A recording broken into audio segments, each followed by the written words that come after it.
अब हम लोग आ चुके हैं लास्ट, एकदम ये हम लोग का लास्ट है, लास्ट बॉक्स नंबर जिसका नाम है 5। बॉक्स नंबर 5 में हम लोग आ चुके हैं और 5 नंबर बॉक्स में जो क्वेश्चन है उसको देखने वाले हैं। उसके बाद में अभ्यास बाकी है, अभ्यास को देख लेंगे, सारा क्वेश्चन आंसर कंप्लीट। ठीक है, चलिए। तो यहाँ पे बोला गया है एक फर्स्ट नंबर क्वेश्चन में विक्राणु यानी कि नेफ्रॉन की रचना तथा क्रिया विधि का वर्णन करिए। ये जो क्वेश्चन है बहुत ही वेरी इंपॉर्टेंट क्वेश्चन है आपके एग्जाम के लिए और कई बार बोर्ड में ये क्वेश्चन पूछा जा चुका है। ठीक है, इसीलिए इस क्वेश्चन पे आप लोग काफी अच्छे तरह से इसको देखिएगा, इसको समझिएगा। तो विक्राणु क्या होते हैं? विक्राणु को हम लोग बोलते हैं इंग्लिश में नेफ्रॉन, जो हम लोग का किडनी में पाया जाता है। ये कहाँ पाया जाता है? ये किडनी में पाया जाता है और प्रत्येक किडनी में ये लगभग 1 मिलियन होता है। और इसका काम क्या है? इसका काम यही है कि ये जो भी हमारे रक्त में जो अवशिष्ट पदार्थ है उसको मूत्र के रूप में जो है बाहर जो है निकालने का काम करता है। ठीक है ना, तो वही लिखा गया है यहाँ पे, विक्राणु या नेफ्रॉन वृक्क की सनात्मक एवं क्रियात्मक इकाई है जो प्रत्येक वृक्क में लगभग 1 मिलियन की संख्या में पाई जाती है। ठीक है, प्रत्येक किडनी में 1 मिलियन देखने को मिलेगा और और ये क्या है? वृक्क माने किडनी का क्या है? सनात्मक एवं क्रियात्मक इकाई है। ठीक है, तो ये हो गया। उसके बाद में जो विक्राणु है यानी कि नेफ्रॉन है उसके कुछ भाग है, जैसे पहला भाग है कोशिका गुच्छ या इसको ग्लोमेरुलस कहते हैं। सेकंड है हम लोग का बोमन संपुट, थर्ड है हम लोग का नलिकाकार भाग और चौथा है हम लोग का संग्राहक वाहिनी। ये नेफ्रॉन के कुछ भाग है। ठीक है, तो ये हम लोग के संरचना के बारे में बता दिए।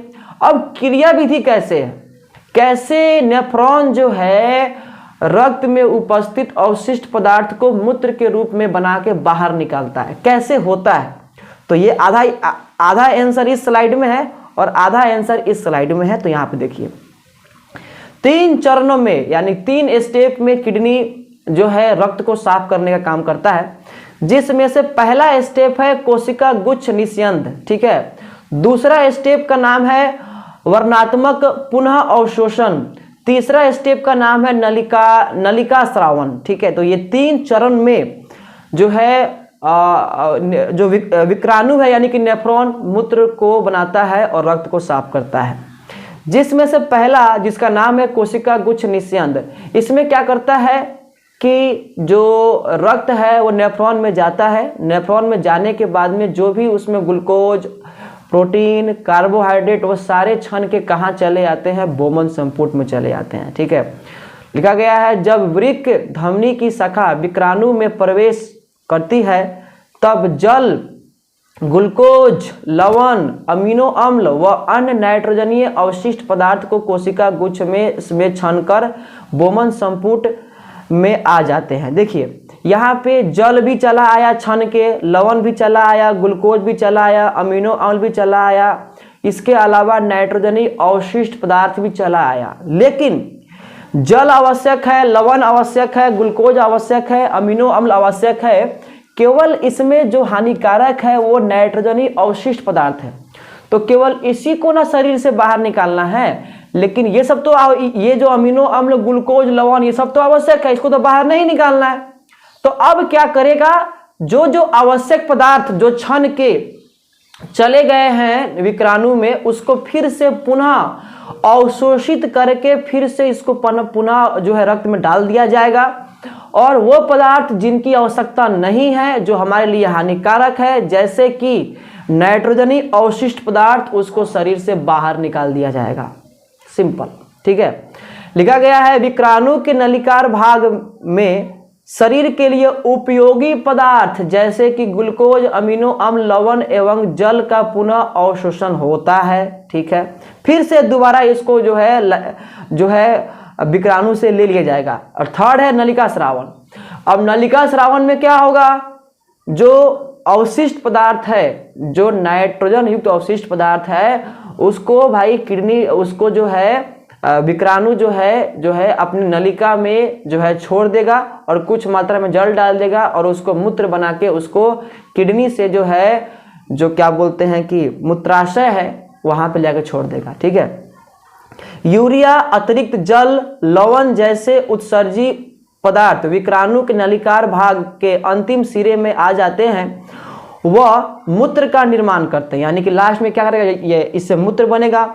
वहां से मूत्र संग्राहक वाहिनी व मूत्र वाहिनी से होते हुए मूत्राशय में अस्थायी रूप से संग्रहित रहता है तथा मूत्राशय के दाब द्वारा मूत्र मार्ग से बाहर निकल जाता है। जब पेशाब लगता है जब तो क्या होता है कि इसको शरीर से बाहर निकाल दिया जाता है। ठीक है, बहुत ही इंपॉर्टेंट क्वेश्चन था, इसको आप लोग याद कर लीजिएगा, ये आपके एग्जाम में आ सकता है।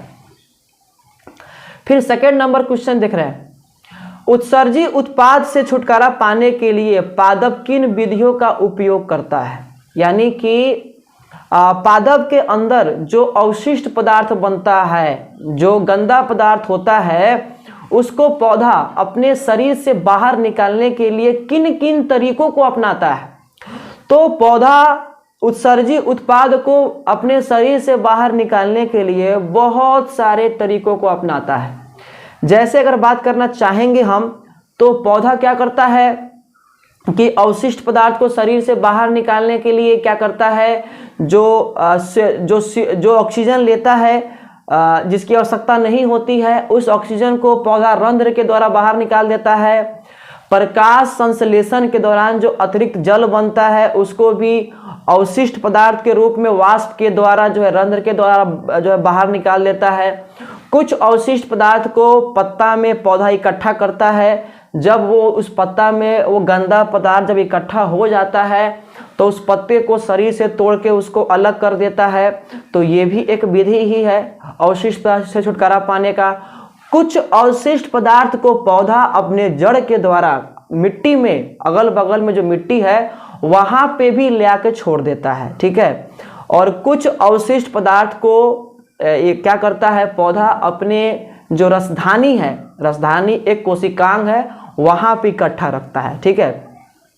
तो यहाँ पे लिखा गया है, उत्सर्जी उत्पाद से छुटकारा पाने के लिए पादप निम्नलिखित विधियों का उपयोग करते हैं, जिसमें से पहिलका है हम लोग का क नंबर में क्या दिया गया है, प्रकाश संश्लेषण के दौरान उत्पन्न ऑक्सीजन एवं श्वसन के दौरान उत्पन्न कार्बन डाइऑक्साइड को पौधा अपने रंध्र से बाहर निकाल देता है। ये भी एक तरीका ही है। ख नंबर में लिखा है, प्रकाश संश्लेषण के द्वारा उत्पन्न जल को पादप वाष्प के रूप में रंध्र से बाहर निकाल देता है। ये भी एक तरीका ही है। ग नंबर में है, कुछ अवशिष्ट पदार्थ को पादप अपने पत्ता में इकट्ठा करके पत्ती को पतझड़ के समय अपने शरीर से अलग कर देता है। ये भी एक तरीका ही है। घ में है, कुछ अवशिष्ट पदार्थ को पादप अपने राजधानी में इकट्ठा करता है। उसके बाद में अंग नंबर में है, कुछ अवशिष्ट पदार्थ जैसे कि रेजिन गोंद को पादप अपने पुराने जाइलम में इकट्ठा करके रखता है। और च नंबर में है, कुछ अवशिष्ट पदार्थ को पादप अपने जड़ के द्वारा अपने आसपास की मिट्टी में छोड़ देता है। और ये भी आपका 5 नंबर में पूछा गया क्वेश्चन है, इसीलिए इस पर ध्यान दीजिएगा। ठीक है ना। चलिए, तो ये हम लोग का बॉक्स नंबर 5 का जो है दूसरा क्वेश्चन था। उसके बाद में ये भी क्वेश्चन आपका बोर्ड में एक बार आया हुआ क्वेश्चन है। यहाँ पे पूछ दिया है, मूत्र बनने की मात्रा का नियमन किस प्रकार होता है। ठीक है, ये भी बहुत इंपॉर्टेंट है आपके लिए और ये आपका बॉक्स का सबसे लास्ट क्वेश्चन है। तो मूत्र शरीर में कितना बनेगा, कम बनेगा कि ज़्यादा बनेगा, ये किस पे डिपेंड करता है। ठीक है। तो मूत्र बनने का नियमन हमारे शरीर में पाए जाने वाला अवशिष्ट पदार्थ जल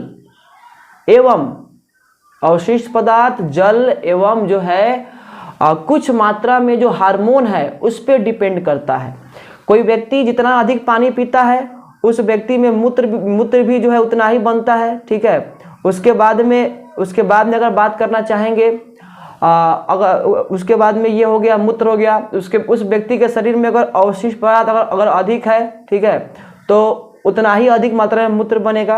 यानी सिंपल सी बात है कि किसी व्यक्ति के अंदर मूत्र बनने की मात्रा का नियमन जल, हार्मोन एवं उसके शरीर में पाए जाने वाले अवशिष्ट पदार्थ पर निर्भर करता है। ठीक है, लिखा गया है मूत्र बनने की मात्रा का नियमन जल की मात्रा, कॉमा होगा यहाँ पे, अवशिष्ट पदार्थ की मात्रा एवं कुछ हार्मोन पर निर्भर करता है। 2 नंबर में पूछा गया क्वेश्चन है। ठीक है, इसीलिए आप लोग जो है इस पे ध्यान देंगे। ठीक है।